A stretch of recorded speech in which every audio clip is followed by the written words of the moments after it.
Hello and welcome dear students. तो आज हम पढ़ने जा रहे हैं कॉन्टिन्यूटी इन एन इंटरवल। ठीक है, तो देखिए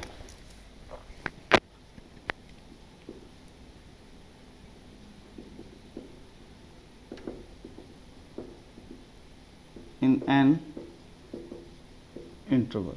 ठीक है, कॉन्टिन्यूटी इन एन इंटरवल, इसके बारे में अब हम थोड़ा सा डिस्कस करने जा रहे हैं कि इन एन इंटरवल से क्या मतलब है।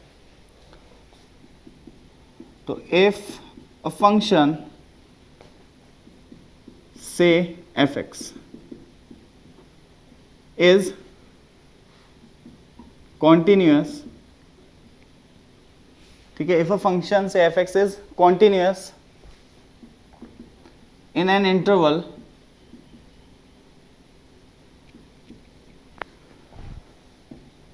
that means it is continuous at each and every point, continuous at each and every point of the given interval। ठीक है, मतलब एक फंक्शन अगर बोला गया है कि एक इंटरवल में कॉन्टिन्यूअस है तो इसका मतलब है वो उस इंटरवल के हर एक पॉइंट पर कॉन्टिन्यूअस है। तो लेट्स से फॉर एग्जांपल हम देख लेते हैं कि fx is continuous in a to b। अगर मैं ऐसा बोल रहा हूँ कि fx is continuous in a to b, ठीक है, तो इसका क्या मतलब है वो मैं आपको बताने जा रहा हूँ। अगर मैंने बोल दिया fx is continuous in a to b, तो एक वेरिएबल मान लेता हूँ alpha, that is belongs to a to b। ये क्या है, इंटरमीडिएट वैल्यूज, ठीक है, इंटरमीडिएट पॉइंट्स। ठीक है, तो alpha belongs to a to b open interval, वहां पे a पे क्लोज है। तो मैं अभी आपको बता रहा हूं कि अगर fx कॉन्टिन्यूअस है close bracket a to open bracket b तक, ठीक है, तो क्या क्या कंडीशन सेटिस्फाई होनी चाहिए। तो लेट से एक वेरिएबल अल्फा है जो कि कहां पे a से b में कुछ भी हो सकता है, तो उसमें क्या होना चाहिए, LHL at x equal to alpha equal होना चाहिए RHL at x equal to alpha and also equal to f of alpha. ये कंडीशन तो सेटिस्फाई करेगी ही करेगी अगर फंक्शन कॉन्टिन्यूअस है। मैंने किस पे बात की है, अल्फा पे। अल्फा एक वेरिएबल है जो कि लाई कर रहा है कहां से कहां तक, a से b में। a से b में कोई भी पॉइंट उसकी वैल्यू हो सकती है, सही बात है, कोई भी पॉइंट उसकी वैल्यू हो सकती है। ओके, दूसरी चीज a पे बात कर लेते हैं कि LHL, सॉरी LHL नहीं, RHL, right hand side, right hand limit at x equal to a should be equal to f of a, क्योंकि a जो है वो इंटरवल का लेफ्ट मोस्ट पॉइंट है, सही है, लेफ्ट मोस्ट पॉइंट। तो उस पर लिमिट कैसे चेक करेंगे कि RHL left hand limit, sorry right hand limit निकालेंगे at x equal to a and functional value निकालेंगे f ऑफ a। अगर दोनों इक्वल होंगी तो बात सही है, और होनी ही पड़ेगी क्योंकि दिया है fx is continuous in a to b, तो ये दोनों कंडीशंस वो सेटिस्फाई करेगा। तो ये थोड़ी सी बात थी कि किसी एक इंटरवल में अगर फंक्शन की कॉन्टिन्यूटी पे बात की जाती है तो उसका मतलब क्या होता है। ओके, अब अगर आपको एक फंक्शन दे दिया जाए और एक इंटरवल दे दिया जाए और आपको उसकी कॉन्टिन्यूटी डिस्कस करनी हो उस इंटरवल में, तो अब जैसा कि हम जानते हैं किसी भी एक इंटरवल में इनफाइनाइट पॉइंट्स होते हैं, तो हर एक पॉइंट पे तो चेक नहीं कर सकते, तो किन पॉइंट्स पे चेक करते हैं, ठीक है, किन पॉइंट्स पे चेक करते हैं, जहां पर आपको लगता है कि हाँ फंक्शन डिसकंटिन्यूअस हो सकता है, फंक्शन डिसकंटिन्यूअस हो सकता है, या आपको लगता है इन पॉइंट्स पे हो सकता है कि लिमिट एग्जिस्ट ना करे। लिमिट आपने पूरा पढ़ लिया है तो अब आपको क्वेश्चन देख के पता चल जाना चाहिए कि यस इसमें हो सकता है कि लिमिट एग्जिस्ट ना करे। जैसे जिन फंक्शंस में modulus function, GIF function, fractional part, ऐसा कुछ आ जाता है, ठीक है, तो वहाँ पे हमें पता होता है कि यहाँ पे भाई दिक्कत आ सकती है। क्लियर? ठीक है, तो इस चीज़ को भी मैं लिख देता हूँ, आप इसको पॉज करके उतार लें जल्दी से, फिर मैं लिख रहा हूँ। सो गाइज देखिए, ये कुछ लिस्ट है। Where to check at those points where function could be discontinuous, जहाँ पर फंक्शन डिसकॉन्टिन्यूस हो सकता है, आपको लगता है ऐसा। जैसे mod of x minus a अगर एक इन्वॉल्व्ड फंक्शन है, मतलब overall function x minus mod of x minus a नहीं है भाई, एक पूरा एक्सप्रेशन दिया गया है, उसमें कहीं पे मॉड ऑफ x माइनस ए भी लिखा है, ठीक है, पूरे एक्सप्रेशन में एक x माइनस ए भी है, मॉड ऑफ x माइनस ए। तो मुझे फील होना चाहिए कि एट x इक्वल टू ए मुझे चेक करके देखना चाहिए कि फंक्शन कॉन्टिन्यूस है या नहीं है। किस पॉइंट पे? x इक्वल टू ए पे, ठीक है। तो ऐसे फंक्शन का क्रिटिकल पॉइंट क्या हो जाएगा? x equal to A.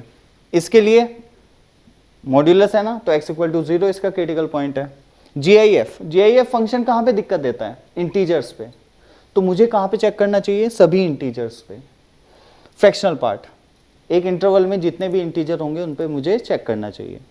Fractional part of x, तो at all the integers again, ठीक है ना, क्योंकि फ्रैक्शनल पार्ट भी इंटीजर्स पे डिसकॉन्टिन्यूस हो जाता है, जबकि मॉड्यूलस फंक्शन डिसकॉन्टिन्यूस नहीं होता, लेकिन जब वो किसी फंक्शन पर लगता है तो हो सकता है डिसकॉन्टिन्यूस बना दे उसको।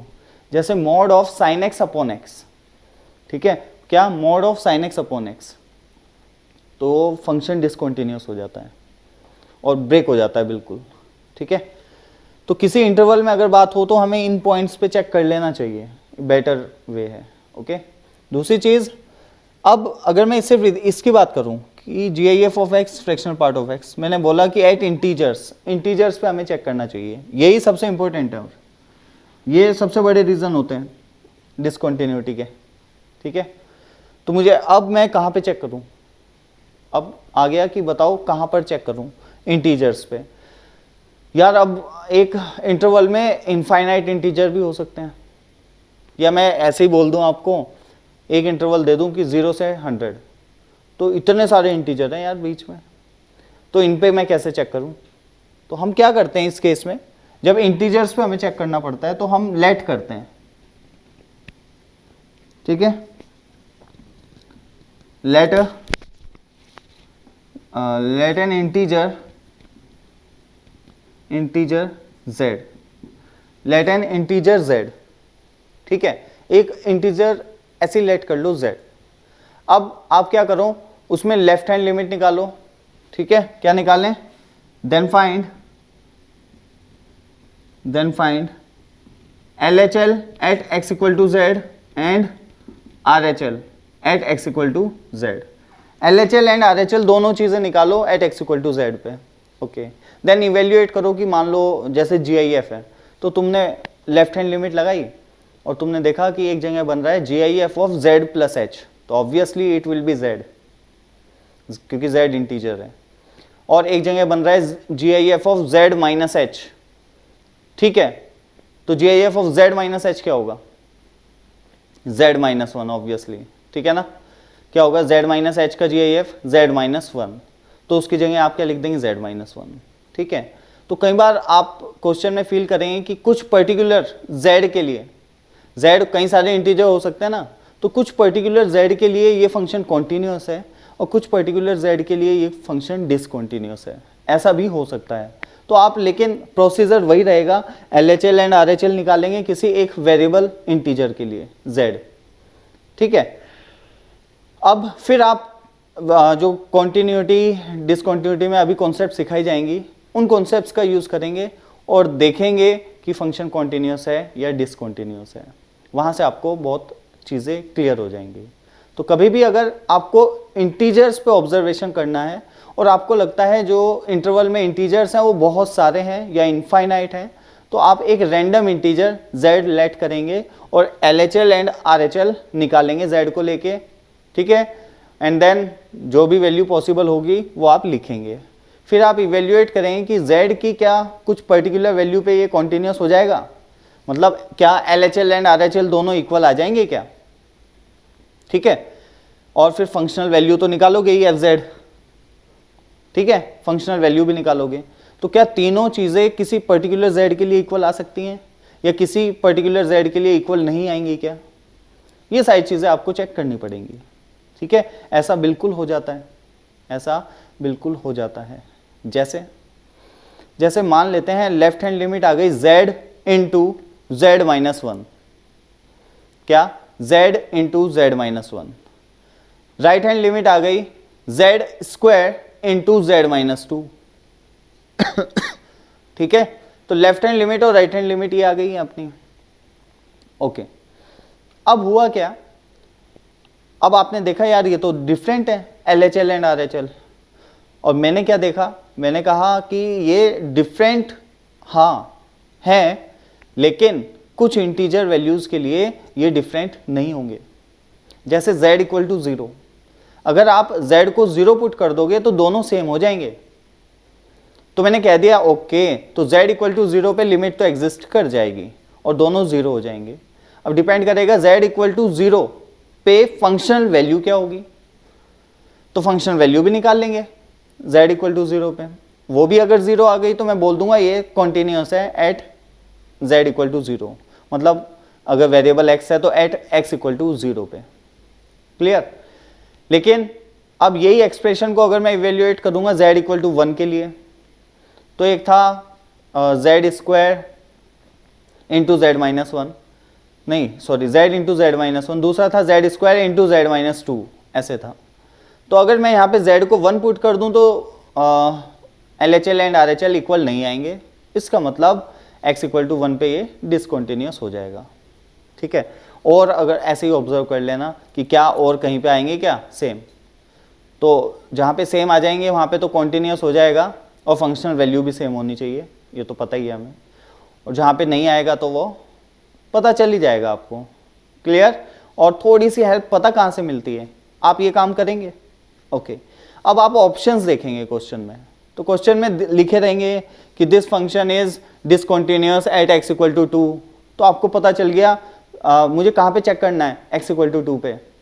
तो LHL RHL तो आपके पास है ही, जस्ट अब क्या करो z को 2 पुट करके देख लो, अगर 2 पुट करके दोनों सेम आ रहे हैं तो बढ़िया है, नहीं आ रहे तो डिसकंटिन्यूअस है, ठीक है। तो ऐसे करके चेक किया जाता है इंटरवल में, जब इंटीजर्स पे चेक करना हो तो मेरे ख्याल से समझ आ गया होगा सबको कि अगर आपको इनफाइनाइट इंटीजर्स को पे चेक करना है तो आप एक वेरिएबल लेट करेंगे, दैट इज z या i, कुछ भी ले लें, नाम रख सकते हो कुछ भी, मैंने z लिया है, ठीक है। z ले लो, i भी ले लेते हैं, कुछ लोग इंटीजर है तो i ले लो, a ले लो, b ले लो, कुछ भी ले लो, इंटीजर होना चाहिए।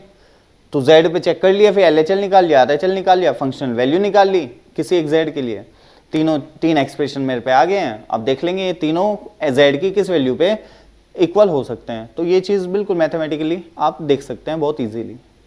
क्लियर? ओके, ये तो बात थी किसकी, कॉन्टिन्यूटी इन एन इंटरवल। अब इसके ऊपर क्वेश्चंस, तो क्वेश्चन अभी थोड़ा सा टाइम है, आएंगे आगे, उसके लिए हमें कुछ बेसिक प्रॉपर्टीज हमें कॉन्टिन्यूटी डिसकॉन्टिन्यूटी की पढ़नी पड़ेंगी। क्लियर? ठीक है, तो अभी हम करेंगे, उससे पहले आप इसे जल्दी से उतार लें और समझ लें अच्छे से, then pause the video and note it down fast. So guys, अभी मैं आपको कुछ नोट्स लिखवा रहा हूं, ठीक है ना। तो note one is list of some continuous function, ठीक है। एक कॉन्टिन्यूअस फंक्शन की लिस्ट में आपको लिखवा रहा हूँ, दैट इज जैसे जो हमेशा कॉन्टिन्यूअस है, continuous function x belongs to r, x belongs to r के लिए tan इनवर्स x, यस, और बताओ cot inverse x, yes, e to the power x, a की power x, sin x, cos x, और क्या हो सकते हैं, कोई भी पॉलिनोमियल। तो ये जो भी अभी मैंने फंक्शन लिखे हैं सभी कॉन्टिन्यूअस होते हैं एवरीवेयर। तो जब ये फंक्शंस, ऑब्वियसली क्वेश्चन ऐसा तो आएगा नहीं कि tan इनवर्स x की कॉन्टिन्यूटी डिस्कस करें, लेकिन क्वेश्चन में क्या आएगा, एक एक्सप्रेशन देंगे जिसमें tan इनवर्स x भी कहीं ना कहीं इन्वॉल्व होगा। तो आपको पता रहे कि वो जो tan इनवर्स x है वो डिसकॉन्टिन्यूटी का कारण नहीं बनेगा, हमें ये पता होना चाहिए, ठीक है ना। तो ये तो हमेशा कॉन्टिन्यूस फंक्शंस हैं। और भी तुम देख सकते हो, तुम्हें पता है, अभी जो मेरे दिमाग में आ रहे हैं वो बता रहा हूँ मैं तो तुम्हें। अभी फ़िलहाल यही आ रहा है मेरे दिमाग में, और कुछ क्यों नहीं आ रहे। टेन इनवर्स हो गया, कोट इनवर्स, ट्रिग्नोमेट्रिक में तो यही होते हैं। ओके ओके ठीक है। रेस्ट्रिक्शन में नहीं, एक्स बिलोंग्स टू आर के लिए बात कर रहा हूँ, जहाँ पे हर जगह ग्राफ अवेलेबल हो। ठीक है, तो पॉलिनोमियल के लिए बात कर ली मैंने। ठीक, और भी ऐसे बहुत सारे हो सकते हैं भाई, जैसे मैं ऐसे लिख दूँ तुम्हें x square minus 3x plus 2 upon x square plus x plus 1, तो obviously it is continuous everywhere, because this can not be equal to 0 for any value of x belongs to R real number. ठीक है ना, किसी भी x की real value के लिए ये कभी भी 0 नहीं हो सकता, इस वजह से ये भी हमेशा कॉन्टिन्यूस है। ये एक एल्जेब्रिक एक्सप्रेशन है जो कि हमेशा कॉन्टिन्यूस है। तो ऐसे बहुत सारे हो सकते हैं, जस्ट मैं तो लिस्ट कर रहा हूँ। ठीक है, ओके, ये तो हो गए जो x बिलोंग्स टू r के लिए हैं। अब list of continuous function for in a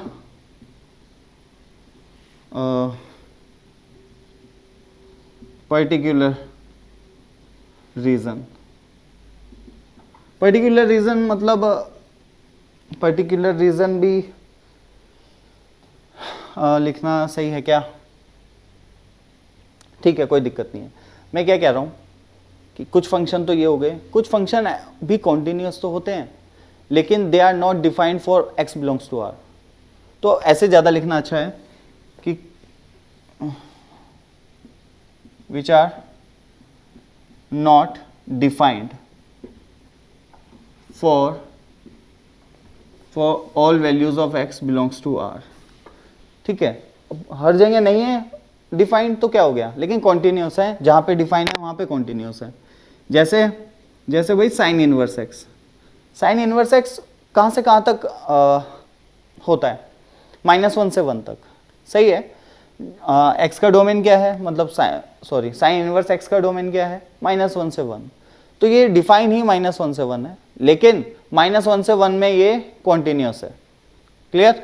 sine inverse. Similarly cos inverse x है ना, कॉस इनवर्स x, और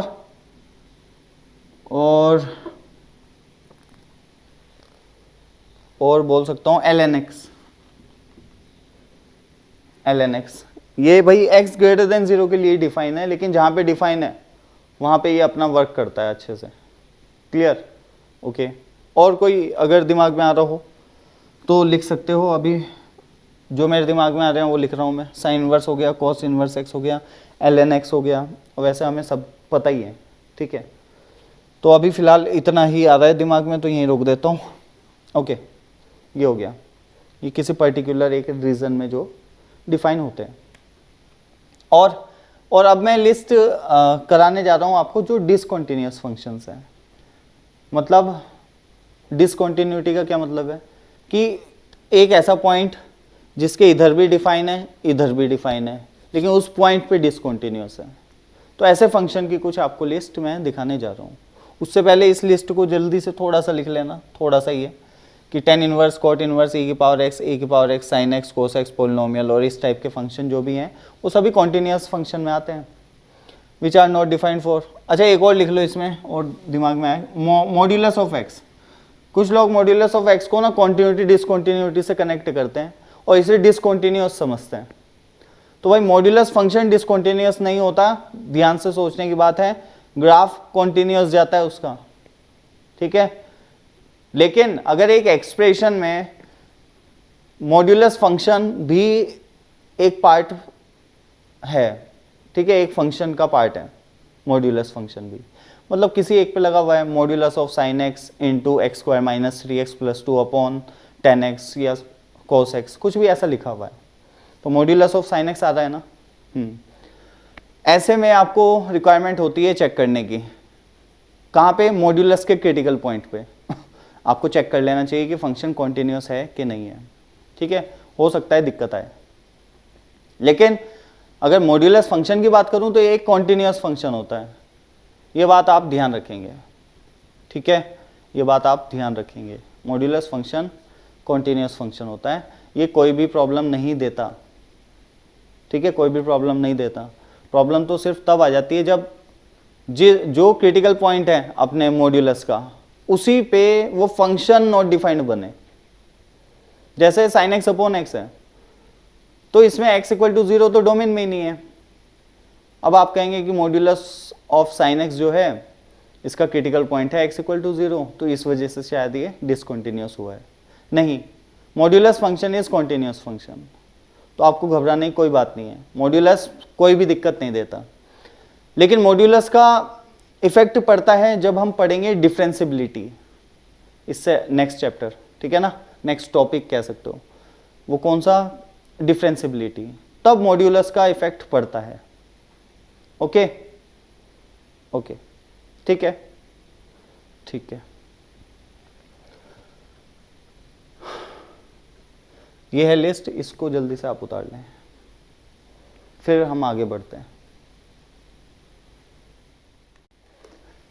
सो गाइस, अब देखते हैं कुछ लिस्ट ऑफ डिसकंटिन्यूअस फंक्शन, ठीक है। डिसकंटिन्यूअस फंक्शन लाइक, यहाँ पे चलो फंक्शन लिख देता हूँ, यहाँ लिख देते हैं पॉइंट ऑफ डिसकंटिन्यूटी।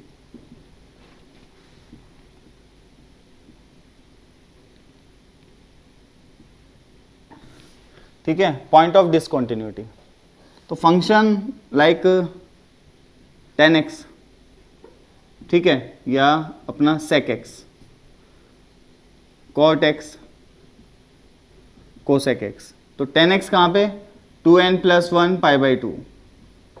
और ये कौन सा वाली डिसकंटिन्यूटी है? ये वो है जो डोमेन में से पॉइंट गायब हो जाता है। मतलब अगर किसी भी फंक्शन में, कोई भी एक फंक्शन है उसमें tan x इन्वॉल्व है, ठीक है, किसी भी फंक्शन में अगर tan x इन्वॉल्व है तो मैं आंख बंद करके बोल दूंगा कि 2n + 1 π/2 पे पॉइंट ऑफ डिसकंटिन्यूटी है, क्योंकि वहां पर नॉट डिफाइंड हो जाएगा वो पूरा फंक्शन। जब tan x डिफाइंड नहीं है तो पूरा फंक्शन नॉट डिफाइंड हो जाएगा। तो जहां पर भी tan x या sec x इन्वॉल्व हो जाए तो समझ जाना 2n + 1 π/2 पे फंक्शन डिसकंटिन्यूअस होगा, एकदम बोल देना, कोई चेक करने की जरूरत नहीं है, क्योंकि डोमेन में ही नहीं है वो पॉइंट, ठीक है। ओके, कॉट और कोसेक, क्या कॉट और कोसेक? कॉट और कोसेक में क्या भाई, ये भी डोमेन में नहीं है, कौन? n पाई। कॉट और कोसेक का इन्वॉल्वमेंट किसी भी फंक्शन में, आप बोल सकते हैं कि n पाई पे ये फंक्शन नॉट डिफाइंड हो जाएगा। इसका मतलब n pi, x equal to n pi पे पॉइंट ऑफ डिसकंटिन्यूटी मिलेगी, ठीक है, ये this is for sure. Okay okay, तो इन फंक्शन की इन्वॉल्वमेंट मतलब ये पॉइंट ऑफ डिसकंटिन्यूटी मिलनी ही मिलनी है। दूसरी GIF ऑफ x और फ्रैक्शनल पार्ट ऑफ x, ये दिक्कत देते हैं इंटीजर्स पे। इंटीजर्स, अब ध्यान से देखना, अब ये इंटीजर्स पे डिफाइन होते हैं, जैसे ऊपर वाले तो इन पे डिफाइन ही नहीं थे, तो मैंने आंख बंद करके बोल दिया। अब अगर किसी भी फंक्शन में इन दोनों का इन्वॉल्वमेंट होता है, किसी भी फंक्शन में इन दोनों का इन्वॉल्वमेंट अगर होता है, तो आप ध्यान रखेंगे क्या कि किसी फंक्शन में अगर इन दोनों का इन्वॉल्वमेंट होगा तो आपको इंटीजर्स पे चेक करना पड़ेगा कि कॉन्टिन्यूअस है या नहीं है।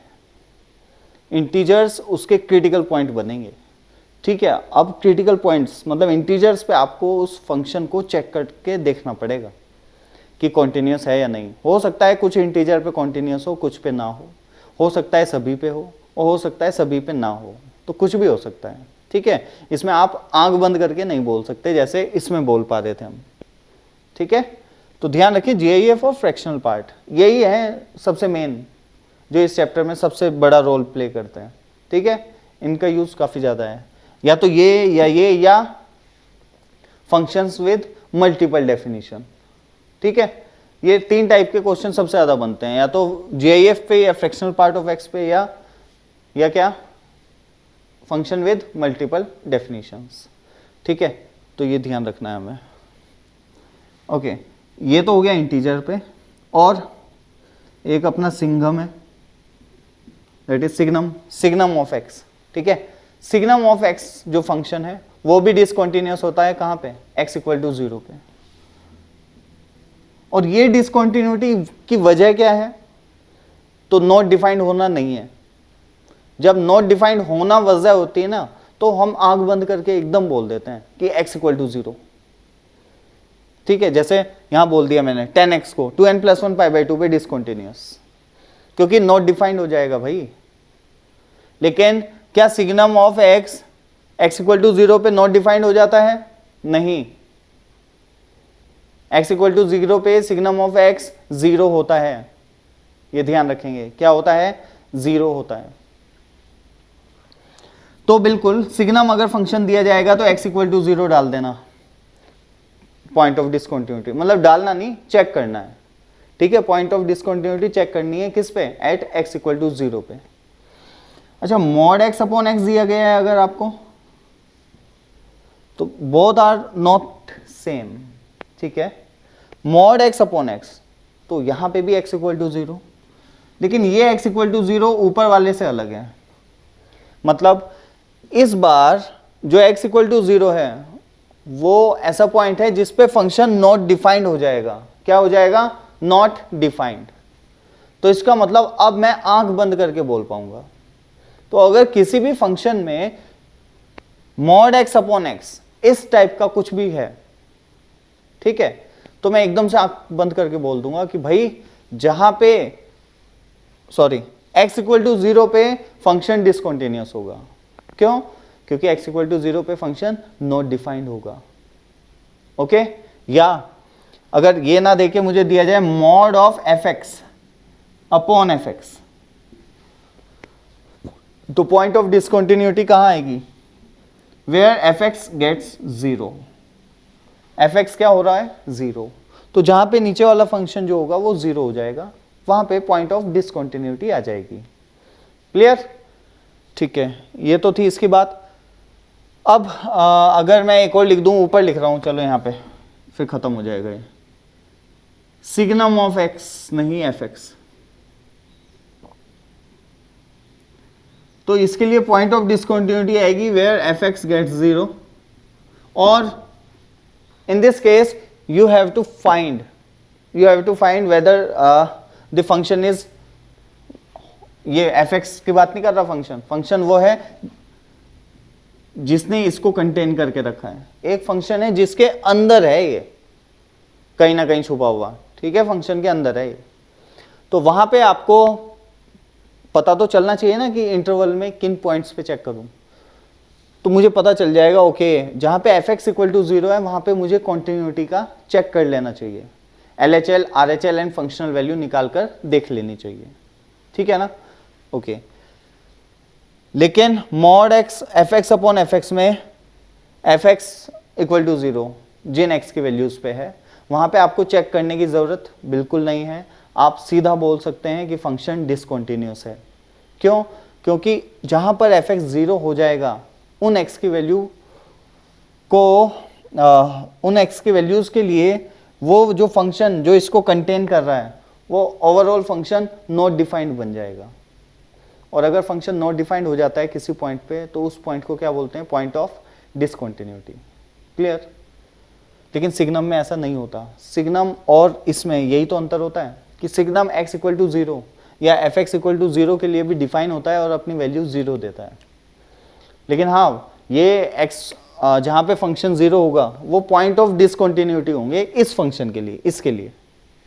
तो जो ओवरऑल फंक्शन है उसके लिए भी होंगे या नहीं होंगे, then we have to check for it. Okay, तो ये तो कहानी थी थोड़े से कॉन्टिन्यूटी डिसकंटिन्यूस कॉन्टिन्यूटी के बारे में, मतलब कौन से फंक्शन कहाँ पे डिसकंटिन्यूस होते हैं, कहाँ पे हमें चेक करने की ज़रूरत पड़ती है, कहाँ पे हम डायरेक्ट बोल सकते हैं। ठीक है, तो आज के बाद इस लेक्चर में हमने ये सीखा कि भाई वो x की वैल्यूज जिस पे फंक्शन नॉट डिफाइंड हो जाता है, तो उन पॉइंट्स पे हमें चेक करने की बिल्कुल भी ज़रूरत नहीं होती। ठीक है, हम सिंपल बोल देते हैं कि यार ये फंक्शन इस पॉइंट पे डिसकंटिन्यूअस होगा, this is for sure. Okay, लेकिन जहाँ पे फंक्शन नॉट डिफाइंड नहीं होता, तो ऐसे भी कुछ पॉइंट होते हैं, वहाँ उन पॉइंट्स को पहचानना, ठीक है, और उन पर चेक करना, ये हमें करना होता है इसमें। तो वो कौन से पॉइंट्स होते हैं, तो वो मैंने आपको बता दिया है। इस केस में इंटीजर्स होते हैं, सिग्नम के केस में the critical point of that is x equal to 0, in this case that is fx equal to 0, ठीक है। तो ये पॉइंट्स मिल जाते हैं, वहाँ पे हम fx को fx कह रहा हूँ, जो ओवरऑल फंक्शन है उसकी कॉन्टिन्यूटी और डिसकॉन्टिन्यूटी डिस्कस करते हैं उन पॉइंट्स पर, ठीक है, और कहीं पे करने की ज़रूरत नहीं पड़ती। अब ऐसा क्यों, तो वो अब हमारा नेक्स्ट टॉपिक है, ठीक है, कि और कहीं क्यों नहीं है ज़रूरत, वहीं पे उन पॉइंट्स पे ही करने की क्यों ज़रूरत है, तो वो मैं अभी आपको एक्सप्लेन करने जा रहा हूँ। उससे पहले आप जल्दी से ये लिस्ट उतार लें।